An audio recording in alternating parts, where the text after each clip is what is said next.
अब हम लोग अंटार्कटिका के बारे में देखने जा रहे हैं। अंटार्कटिका 5th नंबर पर एरिया वाइज आता है। हम लोग सबसे लास्ट वाला ऑस्ट्रेलिया देख चुके, 6 नंबर पर यूरोप के बारे में देख चुके, और 5th नंबर पर एरिया में जो आता है वो है अंटार्कटिका।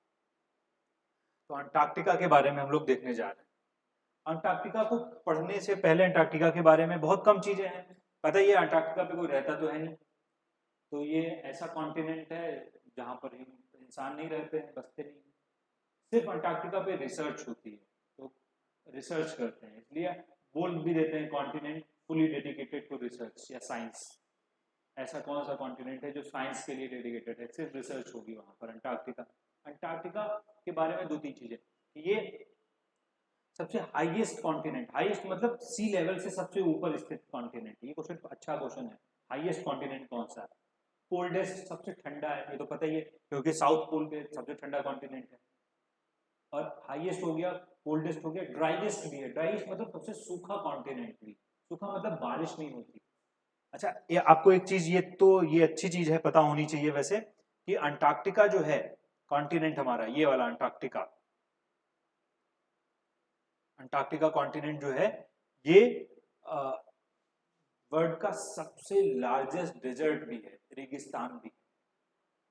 अच्छा, डेजर्ट, ये क्वेश्चन पूछा हुआ क्वेश्चन है, टेक्निकल क्वेश्चन है। देखो, डेजर्ट सब लोग ये चीज जानते होते हैं कि दुनिया का सबसे बड़ा रेगिस्तान है सहारा, अफ्रीका का। लेकिन अगर अंटार्कटिका का नाम है तो हमें अंटार्कटिका टिक करना पड़ता है। अंटार्कटिका सही ऑप्शन होगा, क्योंकि डेजर्ट की डेफिनेशन क्या है कि जहां पर भी 25 सेंटीमीटर से कम रेनफॉल होता है, बारिश होती है, वो रेगिस्तान है। अंटार्कटिका है तो पूरा बर्फ का बना हुआ, लेकिन उसमें बारिश नहीं होती, तो इतना कोल्ड है, बारिश ही नहीं होती। तो इस वजह से वो टेक्निकल डेफिनेशन में आ जाता है बारिश की, कि बारिश नहीं होती, तो सबसे लार्जेस्ट डेजर्ट बन जाता है अंटार्कटिका।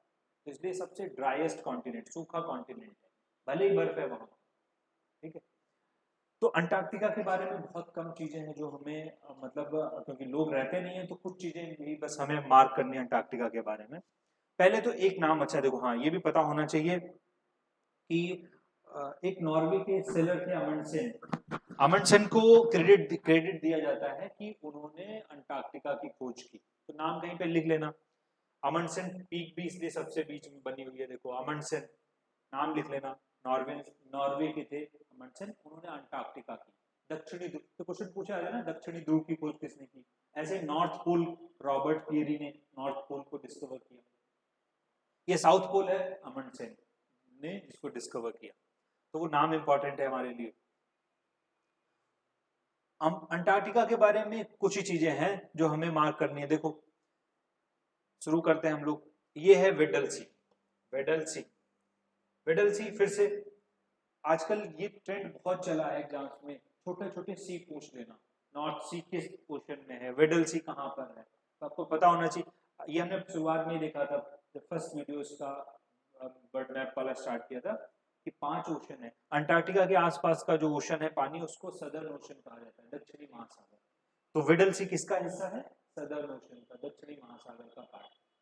ठीक, इसके बाद में इस तरफ आते हैं हम लोग, यहाँ पर नीचे है, यहाँ पर अंटार्कटिका के रॉस सी। ऊपर वेडल सी उधर था नॉर्थ में, इधर है रॉस सी। ठीक है, रॉस सी भी फिर इंपॉर्टेंट है, फिर से ये भी हमारा सदर्न ओशन का हिस्सा हो जाएगा, दक्षिणी महासागर का हिस्सा। बॉर्डर पे और कोई चीज नहीं है अंटार्कटिका की जो हमें याद रखनी है। ऊपर वेडल सी है और यहाँ पर रॉस सी है।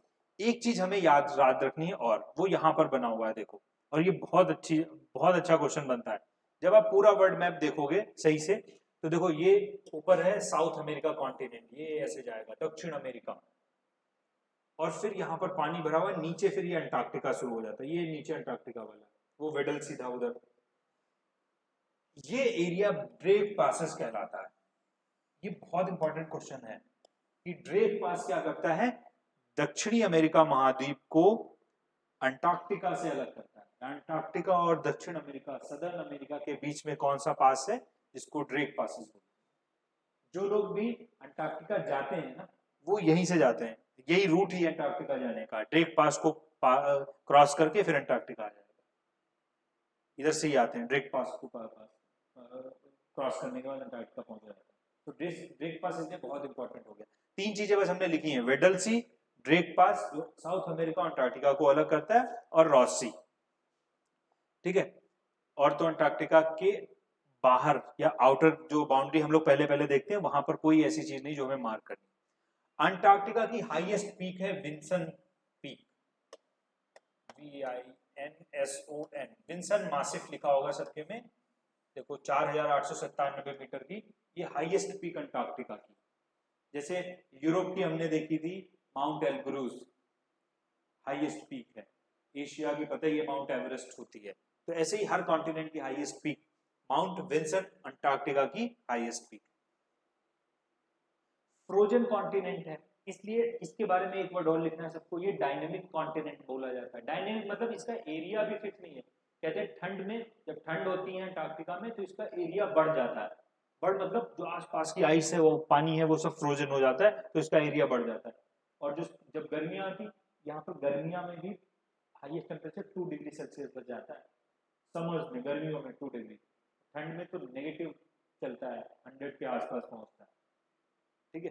तो इसलिए इसको डायनेमिक कॉन्टिनेंट भी बोलते हैं, जिसका एरिया फिक्स नहीं है। विंटर्स में बढ़ जाता है, समर्स में कम हो जाता है इसका एरिया। लोग रहते नहीं है। माउंट विंसन जो है इसकी सबसे ऊंची चोटी है, और तो अंटार्कटिका में कुछ है भी नहीं जो हमारे पढ़ने वाला हो। 2-3 चीजें और हैं, हाँ ये याद आ गई। मैंने बोला था यहाँ पे रिसर्च स्टेशन हैं, तो देखो हर कंट्री ने रिसर्च स्टेशन बना रखे हैं। यहाँ पर हमें भारत के बारे में देखना है। भारत ने अंटार्कटिका में एक सबसे पहले रिसर्च स्टेशन बनाया था, उसका नाम था दक्षिण गंगोत्री। ये नाम बहुत पूछे आते हैं, दक्षिण गंगोत्री। ये इंडिया का फर्स्ट रिसर्च स्टेशन था अंटार्कटिका में, बहुत इंपॉर्टेंट नाम है। अब ये फंक्शनल नहीं है, अब इसको बंद कर दिया गया। अब इसकी जगह पर फिर इसके बाद में और स्टेशन बनाए गए। एक तो देखो यहाँ पे नाम भी लिखा है मैत्री, और एक बनाया गया था 2012 में, उसका नाम था भारती। तो दक्षिण गंगोत्री फर्स्ट था, मैत्री सेकंड था, और भारती थर्ड था। ये अभी फंक्शनल नहीं है तो काम नहीं करता है। ये 2 काम करते हैं, मैत्री और भारती। ये रिसर्च स्टेशन बहुत पूछे जाते हैं। अंटार्कटिका, दक्षिणी ध्रुव पर भारत के रिसर्च स्टेशन कौन से हैं?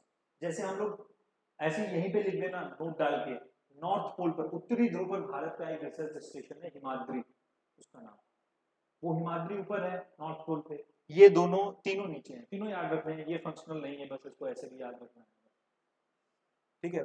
ये हो गया रिसर्च स्टेशन के बारे में। अंटार्कटिका कॉन्टिनेंट है, यहाँ पर पेंगुइन्स पाए जाते हैं। ये भी अच्छा क्वेश्चन है, पता होना चाहिए। साउथ पोल पे पेंगुइन्स मिलते हैं, ठीक है। वेजिटेशन कोई है नहीं, कोई पेड़ पौधे नहीं होते हैं। लाइकेन, वही काई वाई लाइकेन और वगैरह जो है ये पाई जाती है यहाँ पर, ठीक है। तो ये अंटार्कटिका हो गया।